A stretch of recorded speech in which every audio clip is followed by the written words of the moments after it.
መስገድ ማይፈልግ ሙስሊም አለ ብዬ አላምንም። ሁላችንም ሞክረን ስለሚከብደን ነው የምናቆመው። እና ሰላት የሚከብዳችሁ መቀጠል የሚያቅታችሁና ጥፋተኝነት ስሜት የሚሰማችሁ ከሆነ ይህ ቪዲዮ ለእናንተ ነው። አሰላሙ አለይኩም ወራህመቱላሂ ወበረካቱሁ። በዚህ ቪዲዮ ሰላት ለምን እንደሚከብደን፣ ከሰላት ምንድነው የሚጋርደንና ሰላት መስገድ እንዲቀለን አድርገን እንዴት መጀመር እንችላለን የሚሉትን ነገራቶች እናያለን። በቪዲዮ መጨረሻም መንገዶቹን ከተከተልን ሰላት መስገድ ማይከብደው ሰው መሆን እንችላለን። አሁን ወደ ቪዲዮ እንሄድ። መጀመሪያ ማየት ያለብን ነገር ትንንሽ የሚመስሉን ነገር ግን ከሰላት እየጋረዱን ያሉ ተግባሮችን ነው። አንደኛ ሙዚቃ። ኢብኑል ቀይም ሙዚቃና ቁርአን ልብ ላይ አንድ ላይ ሊቀመጡ አይችሉም ይላሉ። የግድ አንዱን መምረጥ አለብን። ሁለቱንም በአንድ ላይ ማስኬድ እችላለሁ የሚለው አስተሳሰብ የሸይጣን ውስወሳ ነው። ከዚህ በፊት ሞክረነውም እንዳልሰራ እናውቃለን። ስለዚህ ሙዚቃ እናቁም። በአንዴ ሙሉ ለሙሉ ማቆሙ የሚከብደን ከሆነ በቀን ለአንድ ሰዓት ምንሰማ ከነበረ 45 ደቂቃ 30 ደቂቃ 15 ደቂቃ እያልን እንቀንሰው። በተቻለን አቅም ራሳችን ከፍተን መስማት እንቀንስ። ሁለተኛ ገደብ የሌለው ስክሮሊንግ። የቲክቶክ እና የኢንስታግራም ቪዲዮዎች አጫጭር በመሆናቸው ሱስ ከማስያዛቸው ጋር በተያያዘ የሰው አይምሮ ላይ ትልቅ የትኩረት ክፍተት ፈጥረዋል። ሰላት ስንሰግድ የሚሰለቸንና ሌላ ብዙ ነገር የምናስበው ለሰላት ስላልተፈጠረን ሳይሆን አይምሮአችንን በፈጣን ዶፓሚን እያደነዘዝነው ስለሆነ ነው። ይህንንም ቀስ እያልን መቀነስ ይኖርብናል። ሶስተኛ ወንጀል ማብዛት። የአላህ መልእክተኛ ሰለላሁ ዐለይሂ ወሰለም አማኝ ወንጀል ሲሰራ ልቡ ላይ ጥቁር ነጥብ ይደረጋል። ተውበት ካረገ ትነሳለታለች፣ ግን ወንጀሉን ካበዛው ነጥቧም ትበዛና ልቡን ትሞላዋለች ብለዋል። እና ይቺን ጥቁር ልብ ይዘን መስገድ ቢከብደን ይገርማል። ኢስቲግፋር እናብዛ። አራተኛ ፍጹምነት። ሸይጣን በጣም አታላይ ከመሆኑ አትስገዱ ብሎ አይደለም የሚወሰውሰን። አሁን የሰገድከው ሰላት ነው? ስለ ስንት ነገር እያሰብሽ ሰግደሽ ሰገድኩ ልትይ ነው? አጠገብህ ሰው ስላለ አሳምረህ ቅራ ይለንና ከዛም ለሰው ብለህ አሳምረህ ሰገድክ እያለ ነው ሊያስቆመን የሚሞክረው። ተቃራኒ ነገራቶችን እየነገረን ማለት ነው። ለምሳሌ እየተሳነፍን ተነስተን የምንሰግደው ሰላት ከስሜታችን በላይ አላህን እንደምንወደው ያሳያል። ስለዚህ በውስጣችን የሚፈጠሩ አሉታዊ ሐሳቦችን አለመስማት አለብን። እነዚህን ካስተካከልን እንዴት መስገድ እንደምንጀምር ደግሞ እኔ አንደኛ ንያችንን ማስተካከል።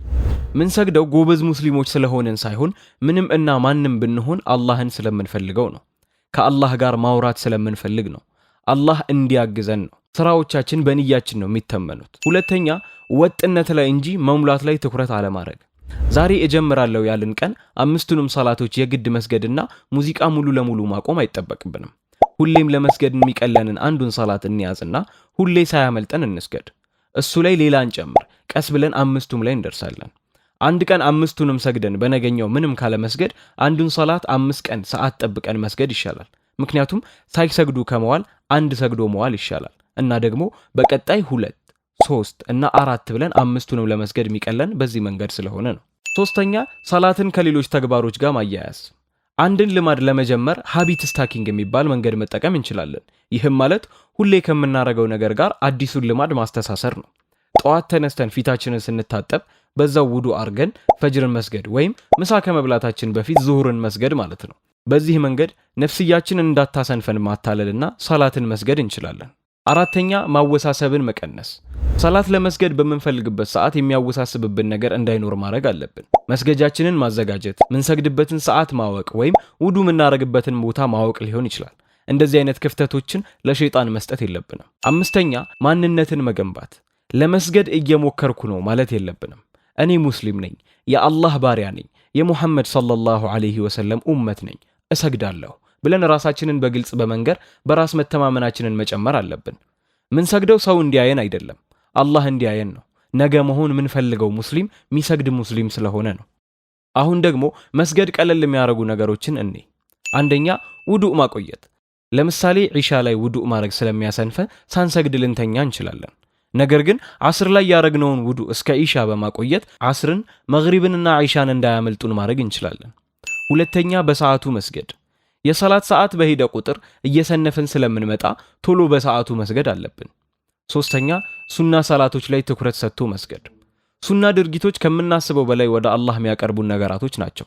ራሳችንን ይዘን ሱና መስገድ በጊዜ ሂደት ነገራቶች እንዲቀሉልን ያደርጋል። አራተኛ አጫጭር ሱራዎችን መጠቀም። የግድ ረጅም ሱራ መቅራት አለብኝ ብለን ራሳችንን ማሰላቸት የለብንም። አጭሩን ሱራ አሳምረን መቅራት በቂ ነው።